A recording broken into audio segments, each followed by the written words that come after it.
بسم اللہ الرحمن الرحیم۔ السلام علیکم۔ یوٹیوب چینل سویٹ اسلام پر خوش آمدید۔ اگر آپ نے ابھی تک ہمارا یوٹیوب چینل سویٹ اسلام سبسکرائب نہیں کیا تو پہلے اسے سبسکرائب کر لیجئے اور ساتھ ہی بیل آئیکن پر پریس کیجئے تاکہ ہمارے آنے والی نیو ویڈیوز کی اپڈیٹ آپ تک بر وقت پہنچتی رہے۔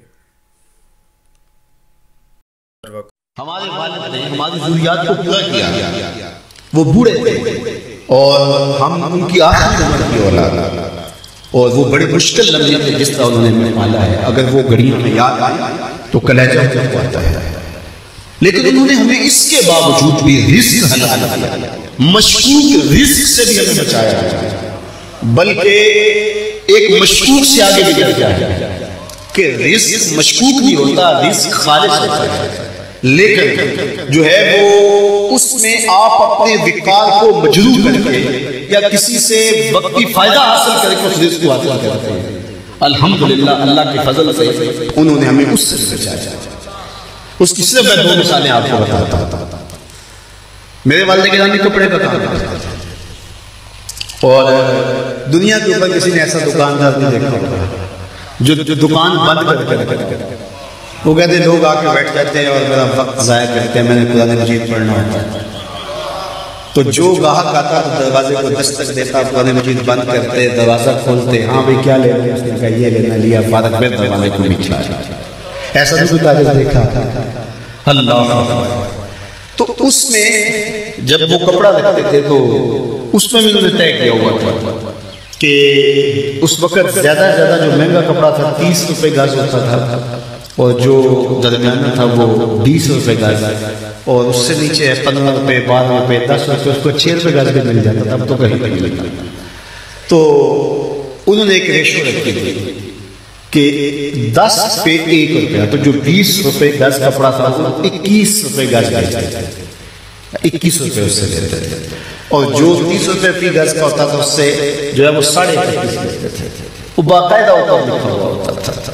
اب مجھے بتاؤ اس ریشو سے اپنے خاندان کی پرورش کرنا اور اتنی گران ذمہ داریاں کیسے بندہ ہوتا بڑا ہو سکتا ہے؟ لیکن لوگ رزق کی کثرت کی بات کرتے ہیں، ہم نے آنکھوں سے برکت دیکھی۔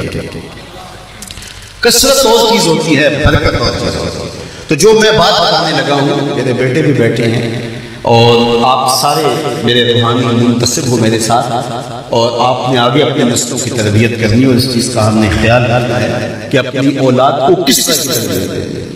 تو وہ جو کپڑا بناتے تھے اس کے اندر لٹھا بھی ہوتا تھا، تو جب کوئی کفن کے لیے کوئی فوت ہو جاتا اور کفن کے لیے لینے آتا تو وہ جو لٹھا بیچتے اس کے اوپر وہ 1 روپیہ بھی نہیں لیتے تھے، وہ جو قیمت خرید تھی اس پر۔ تو ان کا شعور یہ تھا کہ یہ کمائی میری اولاد بنا، تو میں ان کی تربیت کر رہا ہوں، تو یہ بھی پیسے ان کی تربیت میں نہیں لگنے چاہیے۔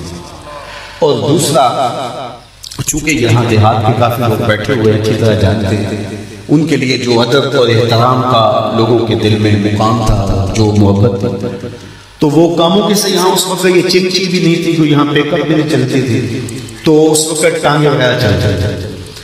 تو کبھی بزرگ تشریف لاتے تو کسی ٹانگے پہ بیٹھتے وہ فخر محسوس کرتا، اور پھر وہ آپ سے کرایہ نہ لیتا، آپ بڑا زور بھی دیتے تو زیادہ تر لوگ نہیں لیتے تھے، تو وہ کپڑا لے کر کے آتے ہیں۔ تو وہ پھر یہ جو راجبا جا رہا ہے، یہ تقریباً یہاں ٹول پلازا جہاں بنا ہے اس سے پیچھے ایک جگہ ہے، وہاں اتر جاتے ہیں، اور وہ 1.5 من کا بورا سر پہ اٹھا کے یہاں آتے ہیں۔ کیوں؟ اس لیے کہ وہ بیچارہ ٹانگے والا وہ میرے سے کرایہ نہیں لے گا، تو اس کی بھی تو روزی کا مسئلہ ہے، تو وہاں سے اٹھا کر کے سر پہ لے کر کے آتا ہے۔ اور اس کا دوسرا فائدہ یہ ہوتا کہ جو اخراجات کپڑے کے اوپر پڑتے وہ کم ہوتے، اور وہ خود اپنے اوپر لے لیتے تاکہ گاہک کے اوپر یہ بوجھ نہ پائے۔ یہ ہے ان کی تربیت کا رنگ۔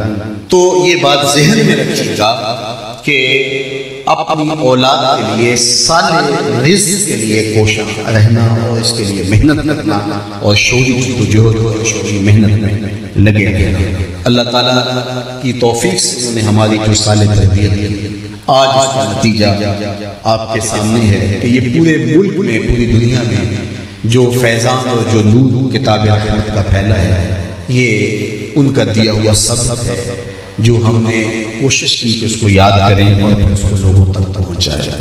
میں جو کچھ بھی ہوں تیری توجہ